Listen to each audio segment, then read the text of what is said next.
बच्चों, आज हम इस वीडियो में कक्षा 11 व्यवसाय अध्ययन के अध्याय 11 अंतर्राष्ट्रीय व्यापार के अंतर्गत अंतर्राष्ट्रीय व्यवसाय में प्रवेश की विधियों पर चर्चा करेंगे। गत वीडियो में हमने दो विधियों पर चर्चा की थी, जिनमें से पहली विधि थी आयात निर्यात, दूसरी विधि थी संविदा विनिर्माण। आज हम इसकी तीसरी विधि लाइसेंसिंग या फ्रेंचाइजिंग पर चर्चा करेंगे। आइए प्रारंभ करते हैं। तीसरी विधि अनुज्ञप्ति लाइसेंस एवं मताधिकारी।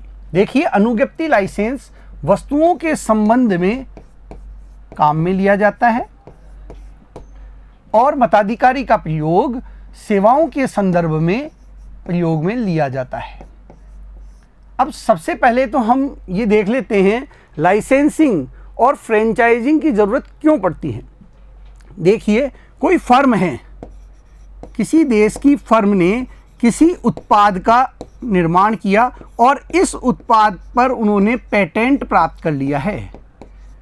देखिए, यह पेटेंट उनका विशेष अधिकार है, तो अब कोई अन्य फर्म इस उत्पाद को नहीं बना सकती, उनकी डिज़ाइन को काम में नहीं ले सकती। ऐसी स्थिति में कोई अन्य फर्म यदि उनके उत्पाद का उत्पादन करना चाहती है, उत्पादन और विक्रय करना चाहती है, तो वह इनसे अनुमति प्राप्त करेगी। ये अनुमति देने के बदले इस फर्म से फीस प्राप्त करेंगे, यानी रॉयल्टी प्राप्त करेंगे।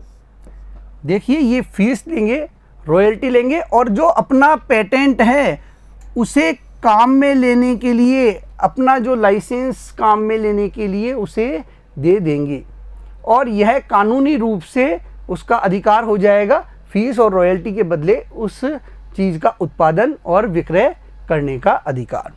तो यह होता है लाइसेंसिंग। देखिए, जब यह पद्धति एक देश की फर्म, किसी एक देश की फर्म द्वारा दूसरे देश की फर्म को अपना लाइसेंस प्रदान किया जा रहा है, तो यह अंतर्राष्ट्रीय व्यवसाय के अंतर्गत आ जाता है। आइए इसे देख लेते हैं। लाइसेंस दो फर्मों के बीच हुआ एक ऐसा अनुबंध होता है जिसमें एक फर्म बाह्य देश की दूसरी फर्म को फीस, जिसे रॉयल्टी कहते हैं, के बदले में अपने पेटेंट अधिकार, व्यापार के रहस्य, देखिए पेटेंट अधिकार तो देती ही है, व्यापार के रहस्य या फिर तकनीक भी दे देता है, अपनी टेक्नोलॉजी, उत्पादन की तकनीक भी प्रदान करता है। फर्म दूसरी फर्म को इस प्रकार का लाइसेंस प्रदान करती है, वह लाइसेंस प्रदान करता कहलाती है। देखिए, जो प्रदान कर रहा है, दे रहा है, उसे लाइसेंस प्रदान करता कहेंगे और जो लेगा वह लाइसेंस धारक कहलाएगा। तो यह है लाइसेंसिंग। आइए आगे देखते हैं।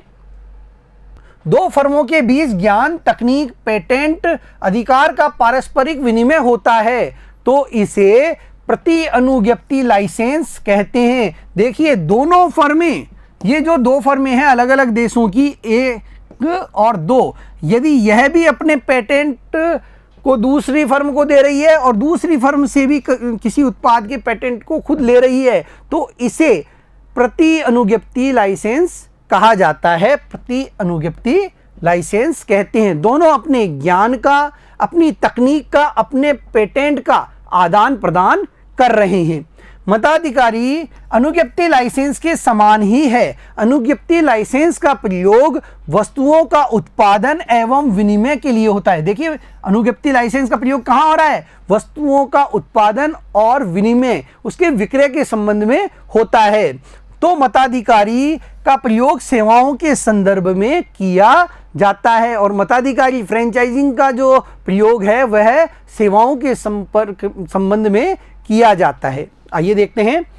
विशेषाधिकारी समझौते में भी एक पक्ष दूसरे पक्ष को तकनीक, ट्रेडमार्क एवं पेटेंट को एक तय प्रतिफल के बदले निश्चित समय के लिए उपयोग करने का अधिकार देता है। एक तय प्रतिफल जो दोनों में तय हुआ है और एक निश्चित अवधि, निश्चित समय के लिए उपयोग करने का अधिकार दिया जाता है।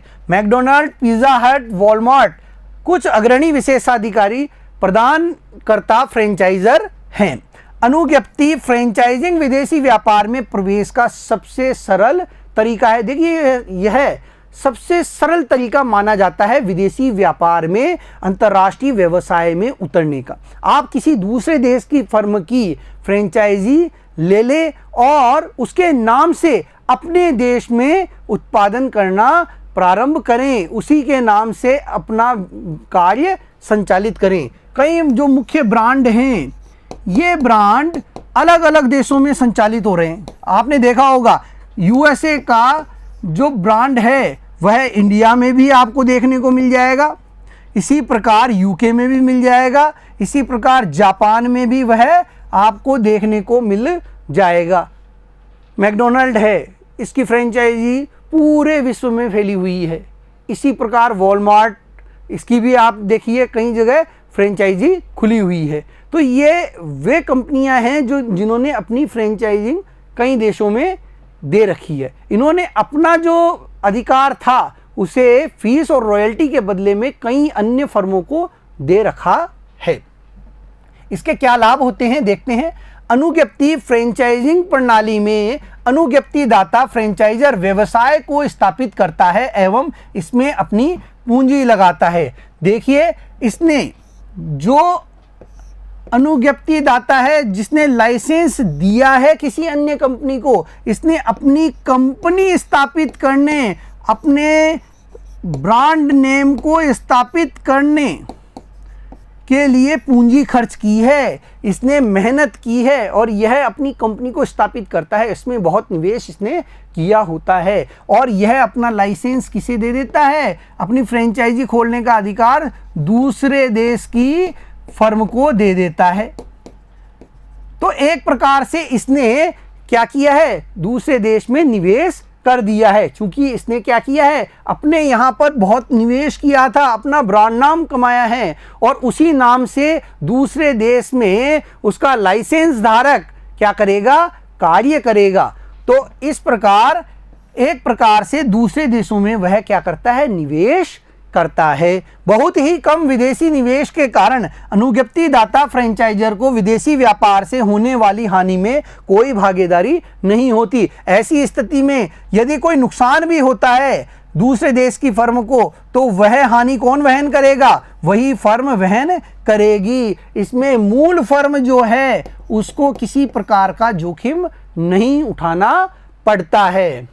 अनुज्ञप्ति धारक फ्रेंचाइजी से तब तक पूर्व निर्धारित फीस का भुगतान मिलता रहेगा जब तक कि उसकी व्यावसायिक इकाई में उत्पादन अथवा विक्रय होता रहेगा। जब तक जो ये इकाई है जिसे लाइसेंस दिया गया है, जिसने फ्रेंचाइजी ली है, यह उत्पादन करेगा और विक्रय का काम करेगा, अपनी सेवाएं प्रदान करता रहेगा, तब तक मूल कंपनी को रॉयल्टी प्राप्त होती रहेगी, उसे फीस मिलती रहेगी। बाह्य देश के व्यवसाय का प्रबंध अनुज्ञप्ति धारक फ्रेंचाइजी के द्वारा किया जाता है, जो कि स्थानीय व्यक्ति होता है। देखिए, अब यह जो दूसरे देश का स्थानीय व्यक्ति है, यह अपने देश में दूसरे देश की फर्म का क्या कर रहा है, फ्रेंचाइजी लेकर कार्य कर रहा है। कई देश ऐसे होते हैं जो अपने देश में दूसरे देश की फर्म को काम नहीं करने देना चाहते। ऐसी स्थिति में यह माध्यम जो है वह उनके व्यवसाय को बढ़ाने में बड़ा मददगार होता है, क्योंकि वहाँ की जो फ्रेंचाइजी है उसे स्थानीय व्यक्ति चलाएगा, स्थानीय व्यक्ति चला रहा है और इसके कारण सरकार द्वारा भी उसके कार्य में हस्तक्षेप ज़्यादा नहीं किया जाता और अधिग्रहण एवं उसमें हस्तक्षेप का जोखिम कम रहता है। तो यह इसका बहुत बड़ा लाभ है। अनुज्ञप्ति धारक फ्रेंचाइजी को बाजार का अधिक ज्ञान होता है तथा उसके संपर्क सूत्र भी अधिक होते हैं। इसका लाभ अनुज्ञप्ति दाता फ्रेंचाइजर को अपने विपणन कार्य को सफलतापूर्वक चलाने में मिलता है। देखिए, अब इसमें क्या होता है, चूंकि जो जिसने फ्रेंचाइजी ली है वह स्थानीय व्यक्ति है, वह बाजार की पूरी जानकारी रखता है, बाजार के बारे में वह समस्त प्रकार की जानकारियां रखता है, वह उपभोक्ता के बारे में, ग्राहक के बारे में, उसकी रुचि, उसकी पसंद, उसकी आवश्यकता को समझता है। तो इसका फायदा फ्रेंचाइजर को भी मिलता है, उसको विपणन कार्य में आसानी होती है और उसका उत्पाद जगह जगह तक फैल जाता है। अनुज्ञप्ति फ्रेंचाइजिंग के अनुबंध की शर्तों के अनुसार इस अनुबंध के पक्षों को ही अनुज्ञप्ति दाता फ्रेंचाइजर के कॉपीराइट, पेटेंट एवं ब्रांड के नाम का बाह्य देशों में उपयोग करने का कानूनी अधिकार होता है। मूल कंपनी द्वारा जिसे अपना लाइसेंस दिया गया है, जैसे इस कंपनी को लाइसेंस दिया गया है, इस कंपनी को लाइसेंस दिया गया है, तो यही उसके नाम का उपयोग करेंगे। जिसने उसका लाइसेंस लिया है, जिसने उसकी फ्रेंचाइजी ली है, वही उसके ब्रांड के नाम का प्रयोग कर सकती हैं, अन्य कंपनियां नहीं कर सकती। इन्हें कानूनी अधिकार प्राप्त हो जाता है। सीमाएं भी हैं इसकी, कुछ कौन कौन सी सीमाएं हैं देखते हैं। अनुज्ञप्ति धारक फ्रेंचाइजी वस्तुओं के विनिर्माण एवं विपणन में निपुणता प्राप्त कर लेता है तो उसके द्वारा समान उत्पाद के थोड़े भिन्न ब्रांड के नाम से व्यापार करने का खतरा रहता है। देखिए, जब आपने अपनी फ्रेंचाइजी किसी को दी है, जैसे मान लीजिए पिज़्ज़ा हट है, इसने अपनी फ्रेंचाइजी किसी कंपनी को दी। अब वह कंपनी कुछ समय तक तो उसके उत्पाद को बना रही है, लेकिन बाद में पिज़्ज़ा घर के नाम से उसने अपना उत्पाद बाजार में लॉन्च कर दिया और उसकी कीमत इससे पिज़्ज़ा हट के उत्पाद से कम रखी। इसका उत्पाद की कीमत 400 रुपये है, इसने 350 रुपये रख दी। ऐसी स्थिति में क्या होगा, लोग पिज़्ज़ा घर से क्रय करना पसंद करेंगे, क्योंकि वही क्वालिटी पिज़्ज़ा घर वाला दे रहा है जो पिज़्ज़ा हट देता था, और सस्ती भी दे रहा है। तो ऐसी स्थिति में जो फ्रेंचाइजर होता है उसका व्यवसाय प्रभावित होता है। यदि व्यापार के रहस्यों को भली प्रकार से गुप्त नहीं रखा गया तो विदेशी बाजार में दूसरों को इनका ज्ञान हो जाएगा, और यदि मूल कंपनी जो फ्रेंचाइजर है उसके रहस्य को किसी कंपनी द्वारा, किसी फ्रेंचाइजिंग द्वारा उजागर कर दिया जाता है तो गोपनीय तथ्यों के उजागर होने का खतरा भी मूल कंपनी को होता है। उसका जोखिम भी इन्हें उठाना पड़ता है कि इनके गोपनीय जो बातें हैं, इनके व्यवसाय से संबंधित गोपनीय तथ्य, गुप्त तथ्य जो होते हैं वो लोगों को पता चल जाते हैं, जिससे कोई भी उन तथ्यों का प्रयोग करके उत्पाद तैयार कर सकता है। कुछ अवधि के पश्चात अनुज्ञप्ति दाता फ्रेंचाइजर एवं अनुज्ञप्ति धारक फ्रेंचाइजी के बीच खातों के रखने, रॉयल्टी का भुगतान एवं गुणवत्ता उत्पादों के उत्पादन के संबंध में मानकों का पालन न करना जैसे मामलों पर मतभेद पैदा हो जाते हैं। देखिए, शुरुआती समय में तो बहुत अच्छा चलता रहता है, लेकिन बाद में दोनों के बीच में, फ्रेंचाइजर और फ्रेंचाइजी के बीच में, लाइसेंस दाता और लाइसेंस धारक के बीच में कई प्रकार के विवाद खड़े हो जाते हैं। खातों के रखरखाव के संबंध में उनके बीच में मतभेद हो जाते हैं, रॉयल्टी के संबंध में उन दोनों में मतभेद उत्पन्न हो सकते हैं, और ऐसी स्थिति में कानूनी दावपेच भी कई बार सामने आते हैं, जिसमें दोनों को ही नुकसान उठाना पड़ता है। आगे देखते हैं बच्चों, संयुक्त उपक्रम। देखिए, अंतर्राष्ट्रीय व्यवसाय में उतरने का यह भी एक बड़ा सशक्त माध्यम है। इसके अंतर्गत विदेशी फर्म द्वारा किसी देश की स्थानीय फर्म के अंदर हिस्सेदारी ले ली जाती है, या तो ये विदेशी फर्म इस स्थानीय फर्म के अंदर क्या कर लेगी, हिस्सेदारी क्रय कर लेगी। एक तरीका तो ये है विदेशी फर्म का स्थानीय फर्म की हिस्सेदारी को खरीद लेना। दूसरा तरीका है इस स्थानीय फर्म द्वारा इस विदेशी फर्म की हिस्सेदारी क्रय कर लेना, यानी इसके अंदर स्थानीय फर्म जो है वह विदेशी फर्म की हिस्सेदारी क्रय कर लेगी। दूसरा तरीका। तीसरा तरीका इसमें यह है कि ये दोनों विदेशी कंपनी और स्थानीय कंपनी दोनों मिलकर एक नए उपक्रम की स्थापना करें, यह भी मिली हुई हो और यह भी मिलकर एक नया उपक्रम स्थापित करे। तो इस प्रकार से संयुक्त उपक्रम के माध्यम से भी अंतर्राष्ट्रीय व्यवसाय किया जा सकता है। दो या दो से अधिक स्वतंत्र इकाइयों के संयुक्त स्वामित्व में एक फर्म की स्थापना करना संयुक्त उपक्रम कहलाता है। संयुक्त स्वामित्व उपक्रम को तीन प्रकार से बनाया जा सकता है। पहला, विदेशी निवेशक द्वारा स्थानीय कंपनी में हिस्सेदारी का क्रय करना, स्थानीय कंपनी में हिस्सेदारी खरीद लेना। दूसरा, स्थानीय फर्म द्वारा पूर्व स्थापित विदेशी फर्म में हिस्सा प्राप्त कर लेना, दूसरे देश की फर्म में हिस्सेदारी प्राप्त कर लेना।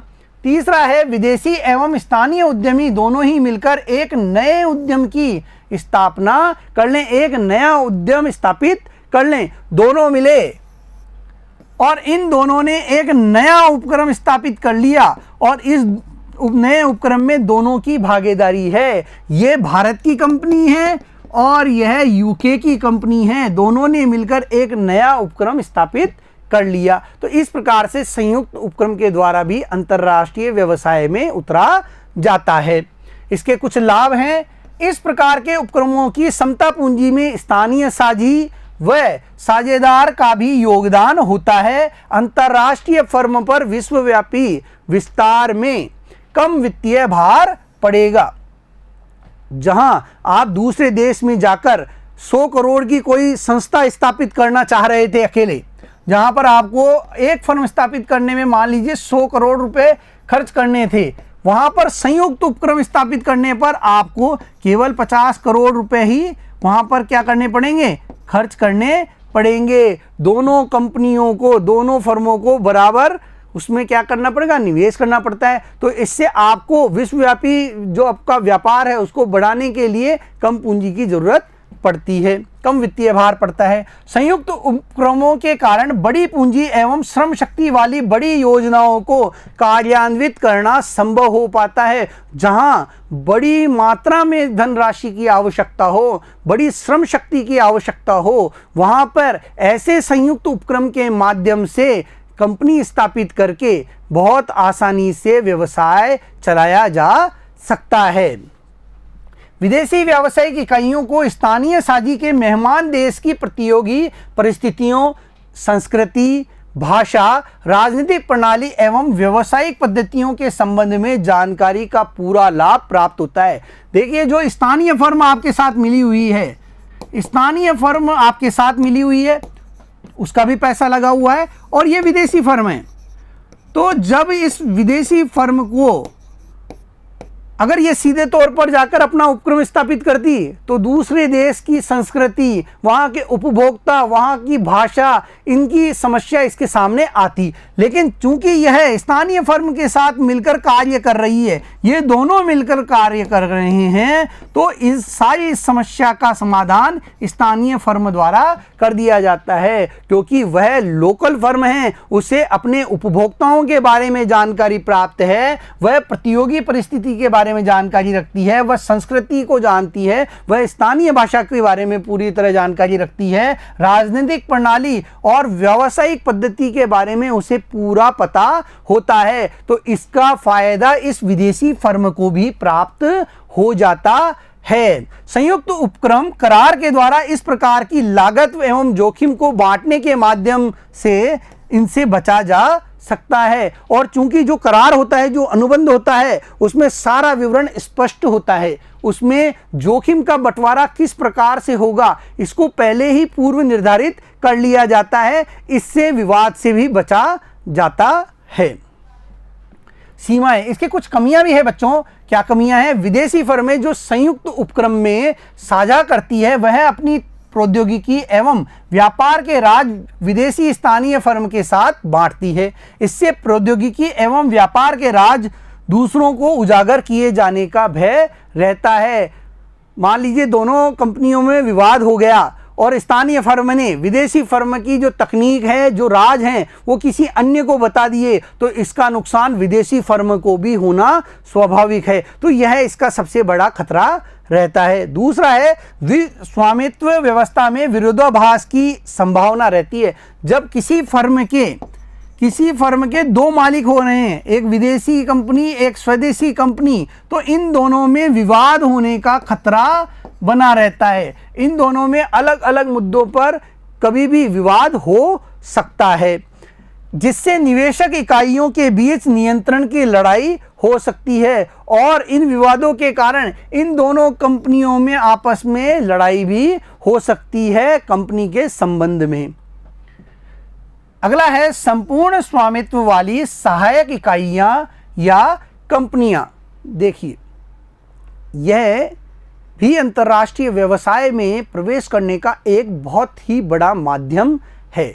जिन कंपनियों के पास बहुत अधिक मात्रा में पूंजी होती है, वे इस प्रकार से अंतर्राष्ट्रीय व्यवसाय में उतरती हैं। संपूर्ण स्वामित्व वाली सहायक कंपनियां या इकाइयां स्थापित करती हैं। यह दो प्रकार से स्थापित की जाती है। पहला, नई कंपनी की स्थापना, दूसरे देश में जाकर नई कंपनी की स्थापना कर ली जाए। एक तरीका तो ये होता है, और दूसरा तरीका होता है पुरानी किसी फर्म, दूसरे देश की जो पुरानी फर्म है उसमें 100% उसकी हिस्सेदारी क्रय कर ली जाए। 100% हिस्सेदारी क्या है? क्रय कर ली जाए। एक माध्यम ये होता है। एक तो आप नई कंपनी स्थापित करो, ठीक है। दूसरा है वहां की कोई पुरानी फर्म है जो वहां पहले से स्थापित है, उसके 100% अंश आप खरीद लें और उस पर नियंत्रण प्राप्त कर लें। आइए देखते हैं, जब किसी कंपनी द्वारा अन्य देश में स्थापित कंपनी में 100% पूंजी निवेश कर पूर्ण नियंत्रण प्राप्त कर लिया जाता है तो उसे संपूर्ण स्वामित्व वाली सहायक कंपनी कहा जाता है। देखिए, 100% निवेश करके आप संपूर्ण निवेश करके नई कंपनी की स्थापना भी कर सकते हैं, या आप उसके पूर्ण हिस्सेदारी भी क्रय कर सकते हैं। इस प्रकार आप संपूर्ण स्वामित्व वाली सहायक कंपनी की माध्यम से अंतर्राष्ट्रीय व्यवसाय में उतर सकते हैं। संपूर्ण स्वामित्व वाली सहायक कंपनी की स्थापना दो प्रकार से होती है। पहला, विदेशों में परिचालन प्रारंभ के लिए एक बिल्कुल ही नई कंपनी स्थापित करना, इसे हरित क्षेत्र उपक्रम कहते हैं, ग्रीनफील्ड वेंचर कहा जाता है। दूसरे देश में पहले से ही स्थापित संगठन का अधिग्रहण कर लेना। अभी आपने कुछ समय पहले सुना था टाटा कंपनी ने जगुआर का अधिग्रहण किया है। जगुआर कंपनी का क्या किया था? अधिग्रहण किया था। तो इस प्रकार एक देश की कंपनी द्वारा दूसरे देश में जाकर वहां की कंपनी को अधिग्रहण करके वहां पर अपनी इकाई स्थापित कर ली जाती है। मेहमान देश में इसी इकाई के माध्यम से अपने उत्पादों का उत्पादन एवं संवर्धन करना इसके अंतर्गत आता है। देखिए, इसके कुछ लाभ भी हैं। क्या लाभ हैं? संपूर्ण स्वामित्व वाली सहायक कंपनियों की स्थापना से क्या लाभ मिलता है वो देखते हैं। जनक कंपनी अपने विदेश की क्रियाओं पर पूरा नियंत्रण रख सकती है। जिसने किसी कंपनी का 100% अधिग्रहण कर लिया, अब उसे किसी अन्य कंपनी के दखलंदाजी का कोई खतरा नहीं होता और वह उसकी क्रियाओं पर पूर्ण नियंत्रण प्राप्त कर लेती है। किसी के साथ नियंत्रण को बांटना नहीं पड़ता।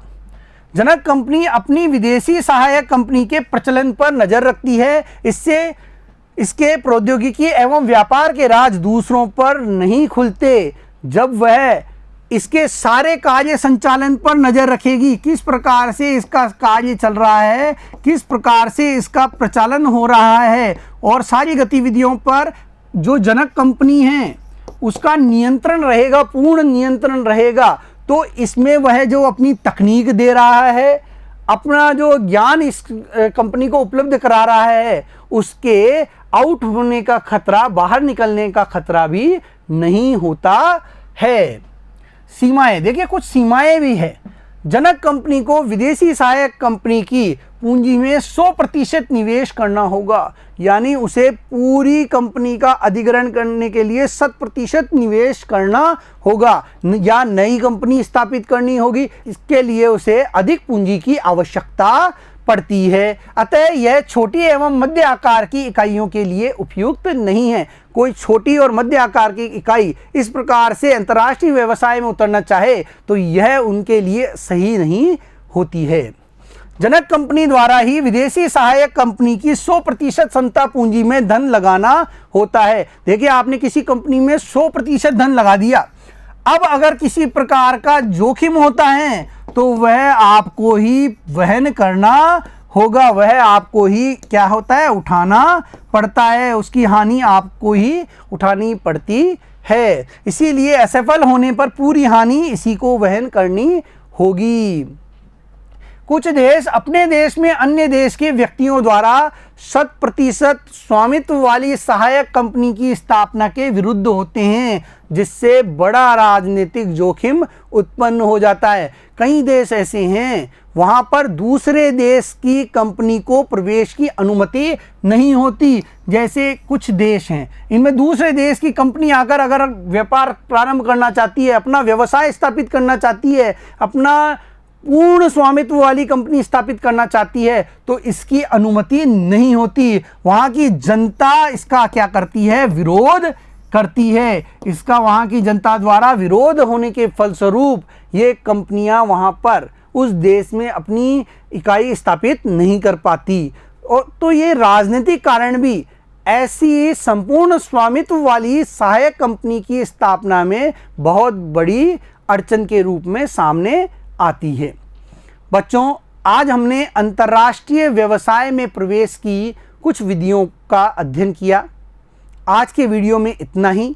अगले वीडियो में फिर मिलेंगे। धन्यवाद।